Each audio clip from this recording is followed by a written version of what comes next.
కేంద్ర ఉక్కు శాఖ మంత్రి హెచ్డి కుమారస్వామి విశాఖ స్టీల్ ప్లాంట్లో పర్యటిస్తున్నారు.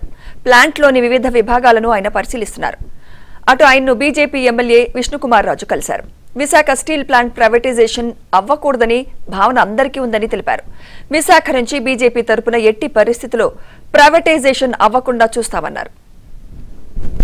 విశాఖపట్నం స్టీల్ ప్లాంట్ ప్రైవేటైజేషన్ అవ్వకూడదు అనే భావన అందరికీ ఉంది. స్టీల్ ప్లాంట్ ప్రైవేటైజ్ అవ్వకుండా స్టీల్ ప్లాంట్ లో ఉన్న వారికి ఉద్యోగాలు భద్రత ఉండేటట్టు, అట్లాగే ఎంతో మంది ఈ ప్రాణాలు అర్పించి మనకి స్టీల్ ప్లాంట్ని తీసుకురావడం జరిగింది. ఇది అందరికీ తెలిసిన విషయం. దీనిపైన ప్రత్యేకమైన శ్రద్ధతోటి భారతీయ జనతా పార్టీ కూడా మేము విశాఖపట్నం నుంచి అట్లాగే మా ఆంధ్ర రాష్ట్ర బీజేపీ ఎట్టి పరిస్థితుల్లోని దీంట్లో ఇది ప్రైవేటైజేషన్ అవ్వకుండా మంచి భవిష్యత్తు స్టీల్ ప్లాంట్కి ఉండేటట్టు చూడవలసిందిగా మేము కూడా కోరటం జరిగింది. కేంద్ర మంత్రి కుమారస్వామి పర్యటన నేపథ్యంలో స్థానిక ఎంపీ శ్రీభరత్, ఎమ్మెల్యే పల్లా శ్రీనివాసులు కార్మిక సంఘాల నేతలతో సమావేశమయ్యారు. ప్లాంట్ ముందుకు సాగాలంటే 3,000 కోట్లు అడిగేందుకు నిర్ణయం తీసుకున్నామని తెలిపారు. కార్మికులకు సకాలంలో జీతాలు చెల్లించాలని కోరారు. స్టీల్ ప్లాంట్ను ఎట్టి పరిస్థితుల్లో అమ్మకానికి అంగీకరించమని అన్నారు. లాభాల బాటలో ప్లాంట్ను నడిపేందుకు కృషి చేస్తామన్నారు. కేంద్రం నుంచి నిధులు తెచ్చేందుకు చర్యలు తీసుకుంటామని తెలిపారు. స్టీల్ ప్లాంట్ రివ్యూ చేయడం జరిగింది. సిఎండి, ఇతర డైరెక్టర్లు, హెచ్ఓడీస్ అందరూ కూడా గత 2 గంటలుగా ఈ ప్రెజెంటేషన్ ఇచ్చారు. గత 5 ఏళ్లుగా వైఎస్ఆర్సీపీ ప్రభుత్వం ఏమీ చేయలేదు. ఇప్పుడు వాళ్ళకి సంబంధించిన వాళ్ళు సాక్షిలో పనిచేసిన వాళ్ళు ఇప్పుడు డెక్కన్ క్రానికల్లో ఎడిటర్ గా పనిచేస్తున్నారు. వాళ్ళు ఇప్పుడు ఎవరి ద్వారానో ఆర్టికల్ రాయిపించి నాకు అర్థం అవుతుంది ఏంటంటే అది కూడా ప్రత్యేకంగా స్టీల్ మినిస్టర్ వచ్చి ఒక రోజు ముందు అది రిలీజ్ చేసి అందరికీ భయభ్రాంతులు పెడుతున్నారంటే వాళ్ళ ఉద్దేశం ఏంటి? ఇక్కడున్న కార్మికులకి, నిర్వాసితులకి అందరికీ జస్టిస్ జరగాలని మేము అనుకుంటుంటే దీన్ని ఎట్లా డీవియేట్ చేయాలి, ఎట్లా పొలిటికల్ గా పాయింట్స్ కొట్టాలి? వాళ్ళు పవర్ లో ఉన్నప్పుడు 5 ఏళ్ళు చేయలేకపోయారు. ప్రతిపక్షంలో ఉన్నప్పుడన్నా మా పని మమ్మల్ని చేయనివ్వచ్చు కదా. ఇవాళ బాగా రివ్యూ చేసామండి. వాళ్ళని కోరింది కూడా ఏంటంటే లాభాల లోపలికి స్టీల్ ప్లాంట్ ని ఎట్లా తీసుకుని రావాలి, ఆ విధంగా మనం ఎట్లాంటి సహాయం కేంద్ర మంత్రిని మనం అడగాలి. దేనికోసం పోరాటం చేసాం? ఈ ప్లాంట్ ని పబ్లిక్ సెక్టార్ లో ఉంచాలి, వీలుంటే సేల్ లో కలపాలని చెప్పి. ఏదైతే ప్రైవేటైజేషన్ అన్నది ఎట్టి పరిస్థితుల్లో కూడా మేము ఉంటుండగా జరగదు, అలాంటివి లేవు, అవన్నీ ఫేక్ న్యూస్ అని చెప్పి చాలా గట్టిగా చెప్తాం. ముందు ఫైనాన్షియల్ సపోర్ట్ చేసిన తర్వాత, ప్లాంట్ నిల్చోబెట్టుకున్న తర్వాత, తన కాళ్ళ మీద తాను నిల్చోబెట్టిన తర్వాత ఖచ్చితంగా మన వాదనలు వస్తాయి. మీకు ఎప్పుడు కూడా నేను మీ పక్షాన ఉన్నటువంటి వ్యక్తిని కనుక మరి అమిత భావించిందని చెప్తాను.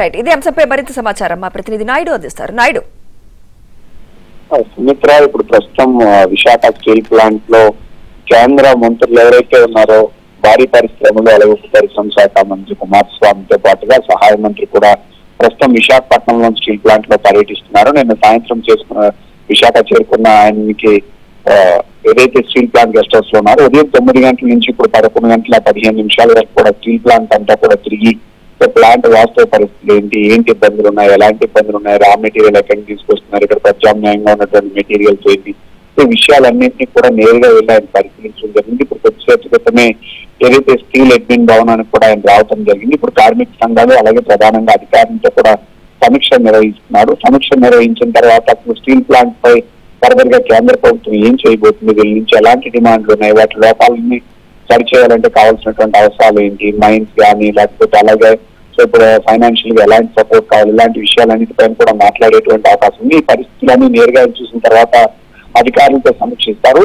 అయితే దీనికి ముందే నిన్న సాయంత్రమే ఇక్కడ ఉన్నటువంటి స్థానిక ఎమ్మెల్యే పల్లా శ్రీనివాస్ కావచ్చు, అలాగే విశాఖ ఎంపీ భరత్ కూడా అక్కడ ఉన్నటువంటి సిఎండి, స్థానిక కార్మిక సంఘాల నాయకులతో కూడా మాట్లాడడం జరిగింది. ఇప్పుడు ప్రస్తుతం ప్లాంట్ రన్ అవ్వాలంటే సుమారుగా 3,000 కోట్ల రూపాయలు రిక్వైర్మెంట్ ఉంది. 3,000 కోట్ల రూపాయలు, 1,000 కోట్ల రూపాయలు బయట నుంచి ఏంటంటే మిగులు స్థలాలను నమ్మడం ద్వారా వస్తుంది. 2,000 కోట్ల రూపాయలు కేంద్రం సహకరిస్తే ఖచ్చితంగా ముందుకు వెళ్ళడానికి ఆస్కారం ఉంది. అలాగే సొంత మైన్స్ కేటాయించాలి. రాష్ట్ర ప్రభుత్వం నుంచి ఏవైతే ఉన్నాయో శాండ్ మైన్స్ కూడా ఒక 2 చోట్లనే వాటిని కూడా కేటాయించాలని, సో ప్రధానంగా ఇటు కేంద్ర రాష్ట్ర ప్రభుత్వాలు ఎలాంటి సహకారం అందించాలి, ఏం చేయాలనే విషయాలపైన ప్రధానంగా ఇటు కార్మికులు కానీ అధికారులు కానీ నిన్న ఇక్కడ ఎంపీ ఎమ్మెల్యేతో చెప్పడం జరిగింది. వాళ్ళు కూడా స్పష్టంగా చెప్పింది ఏంటంటే సో ప్లాంట్ ఖచ్చితంగా రీజనరేట్ అవడానికి కావాల్సినటువంటి అన్ని సహాయ సహకారాలు కేంద్ర ప్రభుత్వం నుంచి అడుగుతాం.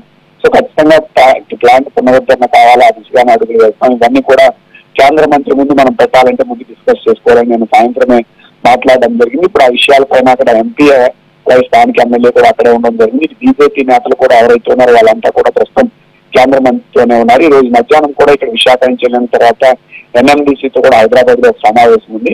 సో మరి కాసేపట్లో దీనిపైన ఏం చేయబోతున్నారు, ఎలాంటి నిర్ణయం తీసుకోబోతున్నారు అనే విషయాన్ని కేంద్ర మంత్రి కూడా ఇక్కడ మీడియా ముందు కూడా మాట్లాడేటువంటి అవకాశం ఉంది. ఎందుకంటే సో ఇక్కడ ప్లాంట్ పరిస్థితులు ఆయన నేరుగా చూశారు కాబట్టి ఎప్పటి నుంచో స్టీల్ ప్లాంట్ ప్రైవేటీకరణ చేస్తారన్నట్టు వచ్చినటువంటి ఊహాగానాలను మేము కూడా అంగీకరించామని ఇటు బీజేపీ కావచ్చు, టీడీపీ కావచ్చు, జనసేన కూడా చెప్పింది. ఇప్పుడు ఖచ్చితంగా ప్రైవేట్ పరం అనేది చేసే అవకాశాలు అయితే 100% లేవు అనేది కూటమి నేతలు చెప్తున్నారు. ఇప్పుడు కేంద్ర మంత్రి ఎలాంటి ప్రకటన చేస్తారనేది చూడాలి.